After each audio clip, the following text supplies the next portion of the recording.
Le véritable baptême. C'est sans doute l'audio le plus important que je vais vous faire, car nombreux sont ceux qui reçoivent des faux baptêmes. Nombreux sont ceux qui pensent avoir été baptisés, qui n'ont pas été baptisés, qui pensent avoir reçu l'Esprit, qui n'ont pas reçu l'Esprit. Nombreux sont ceux qui veulent se faire baptiser et ne savent pas par qui ou comment ils doivent se faire baptiser. Je suis aussi passé par là. J'ai reçu le baptême des hommes en 1994 et je n'ai pas reçu l'Esprit Saint. Je n'ai pas reçu l'Esprit Saint. Je me suis fait baptiser par les hommes parce qu'à l'époque Jésus m'avait demandé que je me fasse baptiser. Et en fait, ce que je n'avais pas compris, c'est qu'il me demandait en réalité de mourir en lui et de renaître en lui, comme le dit Paul. Il le dit, ignorez-vous que nous tous qui avons été baptisés en Yeshua Mashiach, c'est en sa mort que nous avons été baptisés. Nous avons donc été ensevelis avec lui par le baptême en sa mort.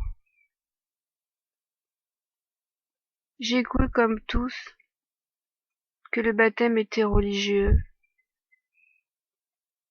et j'ai donc demandé un baptême religieux à la première église venue, dès le lendemain, pour recevoir l'Esprit Saint. Et pendant ce baptême, j'ai su que je n'avais rien reçu. J'ai su que quelque chose n'allait pas. J'ai su que ce n'était pas ça le baptême. Et je n'ai été baptisé réellement que 21 ans plus tard, par Yeshua lui-même, parce que ce n'est pas l'homme qui vous baptise, mais c'est Yeshua, de l'esprit et du feu. Alors je vais tenter ici de vous expliquer ce qu'est le baptême, le vrai baptême. D'abord, nous allons lire Jean, chapitre 1, et ce qu'a dit Jean le Baptiste, celui qui a préparé le chemin de celui qui venait vous donner le véritable baptême d'en haut. Jean 1, verset 30. C'est celui dont j'ai dit, après moi vient un homme qui m'a précédé, car il était avant moi. Je ne le connaissais pas. Et là, faites bien attention à ce que Jean le Baptiste dit. Il dit, mais c'est afin qu'il fût manifesté à Israël que je suis venu baptiser d'eau. Le baptême d'eau donné par Jean le Baptiste l'était afin que le Messie soit manifesté à Israël.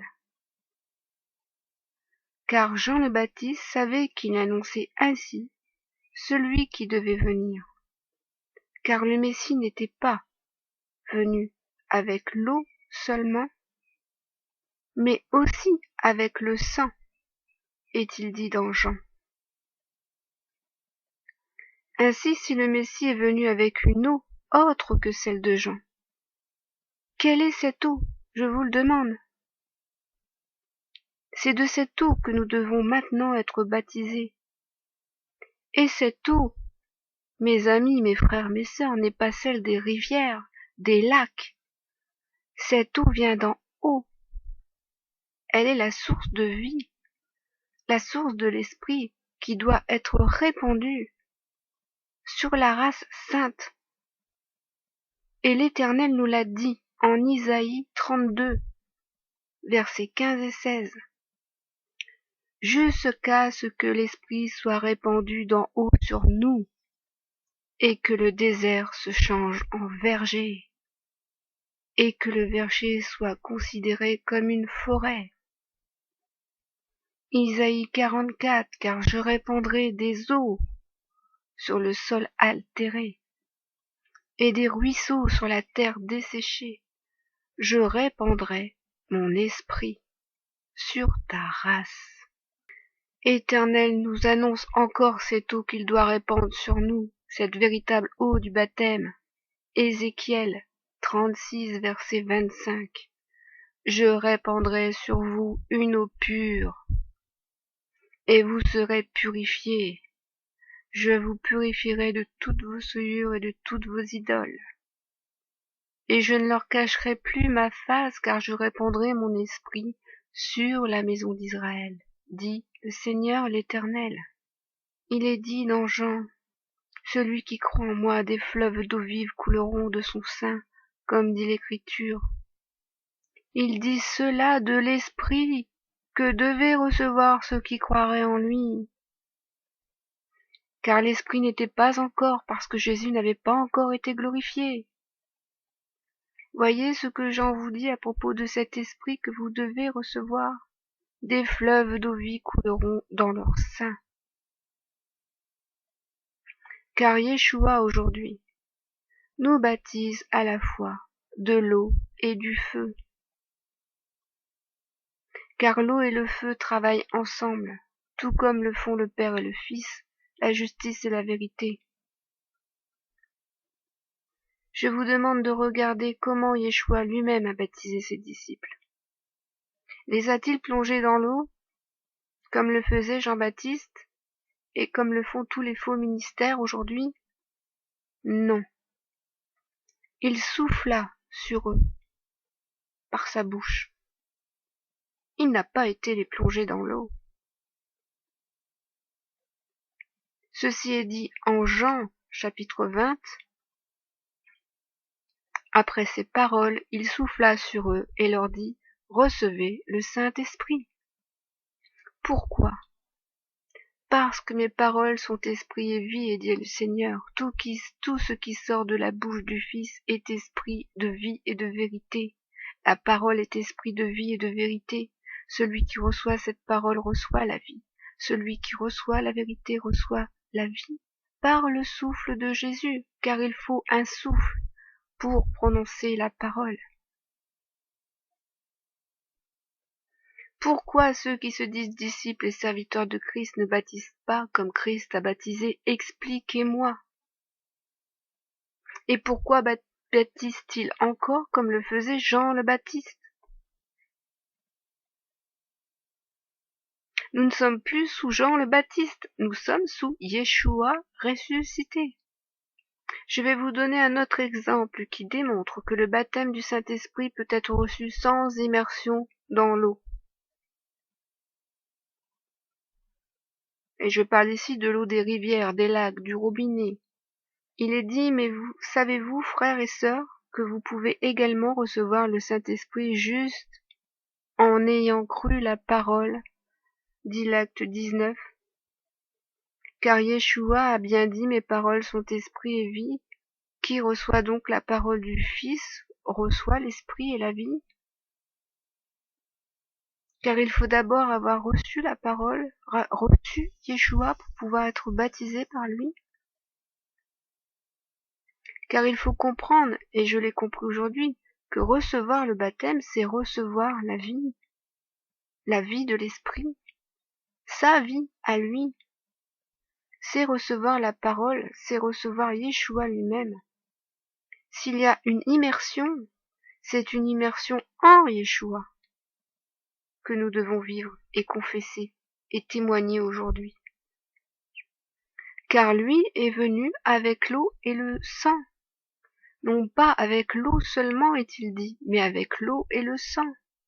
Et il faut préalablement que vous ayez été immergés dans son sang, rachetés de vos péchés, lavés, totalement purifiés, pour que Yeshua puisse ensuite vous baptiser de l'Esprit Saint. Si vous oubliez la notion du sang dans votre baptême, vous n'avez pas compris la mort de notre Seigneur, l'œuvre de sa mort. C'est pourquoi Paul le dit, ignorez-vous, dans Romains 6, verset 31. Il vous parle du vrai baptême, Paul. Ignorez-vous que nous tous qui avons été baptisés en Jésus-Christ, c'est en sa mort que nous avons été baptisés. Alors moi je vous le dis, la mort de Christ, être enseveli dans la mort de Christ, est-ce être enseveli dans de l'eau? Nous avons donc été ensevelis avec lui par le baptême en sa mort, afin que comme Christ, comme le Messie, comme Christ est ressuscité des morts par la gloire du Père, de même nous aussi nous marchions en nouveauté de vie. Il faut être mort et ressuscité en Christ pour être baptisé, né à nouveau et marcher en nouveauté de vie.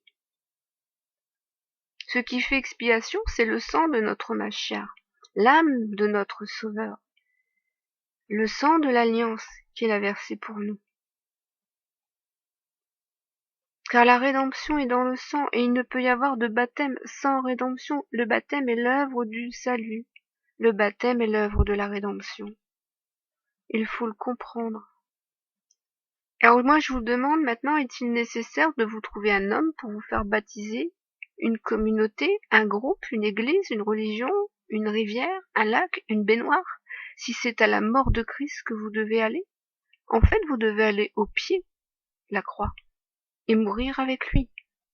Il est inutile d'aller voir un autre homme, d'aller voir une église, d'aller voir un groupe, d'aller voir une communauté, d'aller dans une rivière, d'aller dans un lac ou dans votre baignoire. Ce n'est pas ça qui vous baptise. Et j'en suis témoin. De nombreux chrétiens se plaignent d'avoir été baptisés et qui n'ont pas l'effusion de l'esprit. Pourquoi? Parce qu'il faut comprendre aussi que seul Dieu décide si vous pouvez recevoir son esprit ou non, parce que c'est son esprit que vous allez recevoir. Et lui seul sait son œuvre, et c'est son œuvre qu'il fait en vous, afin que vous receviez cet esprit. Au préalable, il aura dû vous attirer aux pieds de son Fils pour que vous vous repentiez. Mais si vous n'êtes pas prêt à vous repentir, si vous n'êtes pas prêt à vous laisser attirer aux pieds du Fils pour cette repentance, le baptême n'est pas possible. Recevoir l'Esprit ne sera pas possible si vous n'avez pas décidé de changer de vie, de mourir à cette vie, de mourir en Jésus pour vivre une autre vie en Dieu, cette nouvelle vie avec l'Esprit. Et ça, c'est l'œuvre du Père en vous. Personne ne va au Fils si le Père ne l'attire, le Fils lui-même l'a dit. Donc ce n'est même pas votre volonté, c'est la volonté de Dieu qui travaille en vous, c'est son œuvre. Dieu aura au préalable travaillé votre cœur afin de faire sortir de votre cœur tout le péché, afin que vous puissiez vous repentir. Car il n'est aucun baptême possible sans cœur sincèrement repentant. Et je vous ne parle pas simplement de cœur repentant, mais d'un cœur sincèrement repentant, prêt à tout sacrifier pour suivre Yeshua. Parce que si vous demandez de mourir en lui et d'être baptisé pour le suivre, soyez sûr que vous êtes bien prêt à le suivre et à tout sacrifier pour lui, parce qu'il va vous demander de tout sacrifier, toute votre vie, tout ce qui vous tenait dans cette vie. Vous allez devoir tout abandonner, peut-être même votre propre famille. Êtes-vous prêt à cela? Tout procède du Père au pied de son Fils. Votre repentance. Car sachez que vous êtes d'abord sanctifiés par la parole que vous avez entendue et reçue dans votre cœur, et à laquelle vous avez cru, et que vous êtes ensuite sanctifiés par le sang de Yeshua, votre Sauveur, qui vous expie, qui vous rachète, pour que vous soyez ensuite sanctifiés par l'Esprit, dont il va vous oindre par le baptême, afin que vous marchiez en nouveauté de vie en lui, pour la volonté uniquement la gloire du Père. C'est pourquoi mourir et renaître en Christ, en le Machiar, parce que je n'aime pas le mot Christ, c'est le véritable baptême, celui que j'ai reçu de Yeshua lui-même. Alors pas de baptême sans repentance. Acte 2, verset 38. Pierre dit, repentez-vous et que chacun de vous soit baptisé au nom de Jésus-Christ pour le pardon de vos péchés, et vous recevrez le don du Saint-Esprit. Mais il est bien dit avant, repentez-vous. Je vais vous donner un autre exemple, que certaines personnes ont été baptisées juste par imposition des mains, et non par immersion dans l'eau des rivières, ou des mers, ou des baignoires. Acte 8, verset 15. Ceci arrivait chez les Samaritains, prièrent pour eux, afin qu'ils reçussent le Saint-Esprit, car il n'était pas encore descendu sur aucun d'eux. Ils avaient seulement été baptisés au nom de Jésus-Christ. Alors Pierre et Jean leur imposèrent les mains, et ils reçurent le Saint-Esprit. Eh oui, vous savez que Jésus a reçu 2 baptêmes. Eh oui, tout le monde parle de Jésus et son baptême dans le Jourdain. Effectivement, Jésus a reçu le baptême de Jean le Baptiste parce qu'il devait confirmer ce que Jean annonçait, c'est-à-dire sa venue. Et il a accepté d'ailleurs le baptême de Jean, qui Jean lui a même dit, c'est pas moi qui dois te baptiser, c'est toi qui dois me baptiser. Jean savait très bien qui était Yeshua. Et Yeshua a dit, laisse faire, il faut que les Écritures s'accomplissent. Donc, il a laissé les Écritures s'accomplir. Mais Jésus attendait son véritable baptême. Et oui, mes frères et sœurs, et je vais vous le montrer. Luc 12. Jésus attend son baptême en Luc 12, alors qu'il est revenu du Jourdain, il est revenu du désert, il a formé son ministère, et il attend son baptême. Il dit, Luc 12, verset 49, à partir du verset 49, « Je suis venu jeter un feu sur la terre, et qu'ai-je à désirer s'il est déjà allumé? Il est un baptême dont je dois être baptisé, et combien il me tarde qu'il soit accompli. » Eh oui, mes frères et sœurs, Jésus disait, il est un baptême dont je dois être baptisé, et combien il me tarde qu'il soit accompli. Car Jésus devait venir jeter ce feu sur la terre, dit-il. Il devait venir jeter ce baptême de feu sur la terre. Jésus vous baptise du feu, de l'esprit et du feu, c'est-à-dire du feu de l'esprit. Vous voyez bien ici que Jésus parle d'un autre baptême que celui de Jean, et qu'il attend un autre baptême que celui de Jean, celui de l'immersion dans l'eau. Jésus ne pouvait pas encore baptiser les hommes, parce qu'il n'avait pas été baptisé lui-même, il n'avait pas reçu ce feu lui-même. C'est après sa résurrection que Yeshua a baptisé ses disciples en soufflant sur eux. Alors moi je vais vous le dire, si vous rencontrez donc des pasteurs, des ministres qui veulent vous plonger dans l'eau,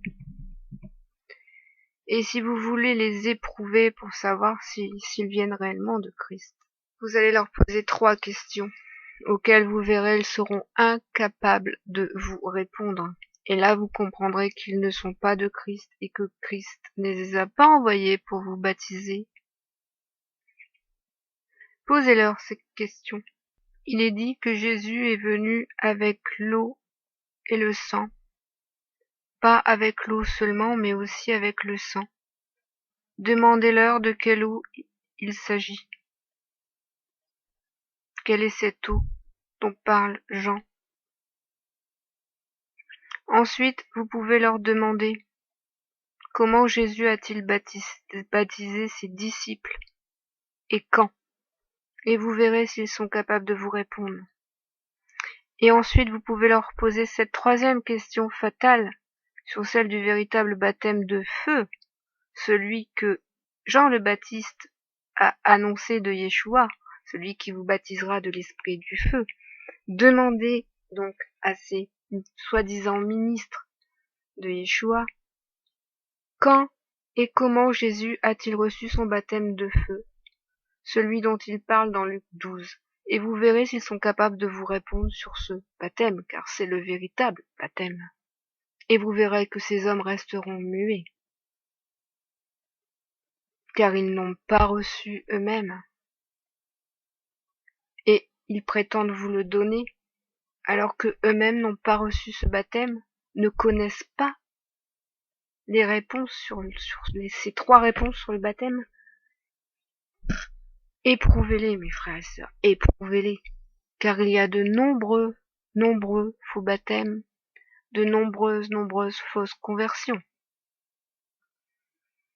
Et ceci est manifeste quand nous voyons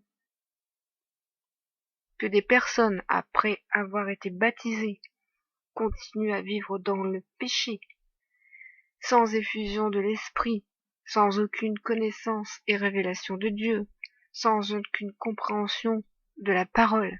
Nous constatons tout simplement que ces baptêmes sont faux et que l'esprit n'est point en eux, qu'ils n'ont point reçu.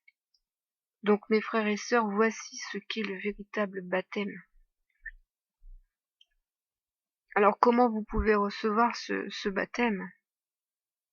Moi je l'ai dit et je le redis à tous, vous voulez être baptisé par Yeshua? Vous avez envie de vivre une autre vie, changer votre manière de vivre réellement? Vous ne voulez plus de cette vie-là pour vivre l'autre? C'est simple. Vous allez dans votre chambre, vous fermez votre porte, vous tenez en tête-à-tête avec lui et vous lui faites votre prière. Vous lui dites, Yeshua, je veux me repentir de tous mes péchés, je veux plus de cette vie-là, je veux mourir en toi et renaître en toi. Et vous serez baptisé. Vous serez baptisé. Et vous le verrez dans les jours qui viendront que vous êtes différents. N'attendez pas non plus à ce qu'il vous arrive des phénomènes miraculeux. Certaines personnes vont vivre des choses fortes, pour d'autres, comme pour moi d'ailleurs. Il ne m'est rien arrivé de spécial. J'ai pris conscience simplement dans les semaines et les mois qui ont suivi que j'étais vraiment une nouvelle créature, que je n'étais plus celle que j'étais avant. C'est là que vous pourrez contempler la gloire de Dieu en vous, contempler son œuvre. Et j'espère qu'ainsi vous aussi vous témoignerez de ce qu'est le véritable baptême et comment vous l'avez reçu, afin que tous ceux qui se perdent puissent revenir à la vérité, puissent revenir à la véritable vie, celle que Yeshua a annoncée et celle que Jean le Baptiste a annoncée, le véritable baptême, qui est celui de l'esprit et du feu. Moi, je vous baptise d'eau, mais celui qui vient vous baptisera de l'esprit et du feu. Alors je vais profiter ici pour vous dénoncer aussi des fausses doctrines sur ce baptême de feu, parce que il y a des faux enseignants, l'apostasie règne, vous le savez, je vous ai assez averti là-dessus. Certains disent que le baptême du feu, c'est le baptême des épreuves. Alors moi, je vous dis que c'est complètement faux, c'est un mensonge. Le baptême de feu n'est pas le baptême des épreuves. Le feu dont vous êtes baptisé, c'est le feu de la vie. Sachez-le. L'esprit et le feu sont une seule et une même chose. Alors attention aussi à ceux qui vous parlent, ils vous disent qu'il y a plusieurs baptêmes, c'est-à-dire 3 baptêmes. Il y en a qui vous parlent du baptême de Jean le Baptiste, du baptême de feu et du baptême du Saint-Esprit, comme 3 choses différentes. Alors, non, c'est un mensonge, c'est un faux enseignement. Le baptême de l'Esprit et du feu sont une seule et même chose. L'Esprit est un feu, sachez-le, le feu de la vie, le feu de la nouvelle vie que vous allez recevoir en vous. Parce que oui, le feu, c'est le feu de la résurrection, qu'a reçu Yeshua lui-même par sa résurrection. Cette vie puissante, cette vie éternelle, ce feu de vie éternelle, ce feu de l'Esprit, c'est cela le baptême.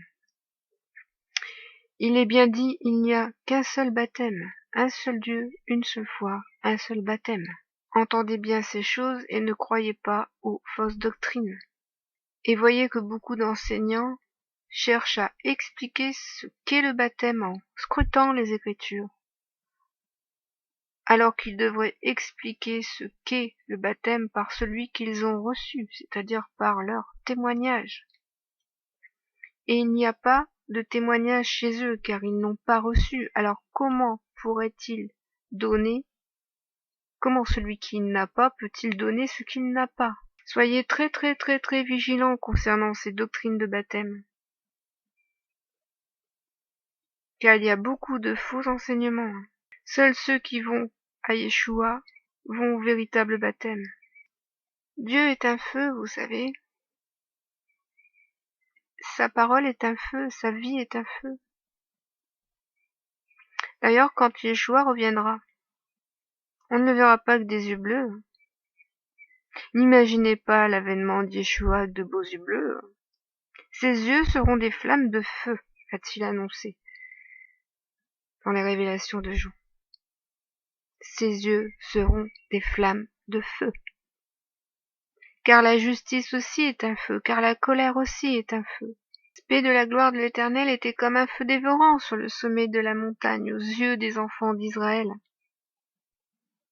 Sache aujourd'hui que l'Éternel ton Dieu marchera lui-même devant toi comme un feu dévorant. Ça, c'était ce qui était annoncé au peuple qui était sous l'ancienne alliance. Mais maintenant, ce feu dévorant que Dieu nous a promis dans la nouvelle alliance, ce feu, c'est le feu de vie. Il ne met plus devant nous, mais en nous, afin que nous nous consumions pour Dieu, d'amour pour lui, d'obéissance pour lui. Dieu lui-même l'a dit. L'Éternel, ton Dieu, est un feu dévorant. Un feu dévorant. Et je vais vous citer un autre verset concernant ce feu. Malachie 3. Voici, j'enverrai mon messager, il préparera le chemin devant moi. Vous voyez? On parle de Jean le Baptiste. Et soudain entrera dans son temple le Seigneur que vous cherchez, et le messager de l'alliance que vous désirez. Voici, il vient, dit l'Éternel des armées. Qui pourra soutenir le jour de sa venue? Qui restera debout quand il paraîtra? Car il sera comme le feu du fondeur, comme la potasse des foulons. Il s'assiera, fondra et purifiera l'argent. Il purifiera les fils de Lévi. Il les épurera comme on épure l'or et l'argent. Et ils présenteront à l'Éternel des offrandes avec justice. Alors l'offrande de Juda et de Jérusalem sera agréable à l'Éternel, comme aux anciens jours, comme aux années d'autrefois. Je m'approcherai de vous pour le jugement, et je me hâterai de témoigner contre les enchanteurs et les adultères, contre ceux qui jurent faussement, contre ceux qui retiennent le salaire du mercenaire, qui oppriment la veuve et l'orphelin, qui font tort à l'étranger, et ne me craignent pas, dit l'Éternel des armées. Car je suis l'Éternel, je ne change pas. Et vous, enfants de Jacob, vous n'avez pas été consumés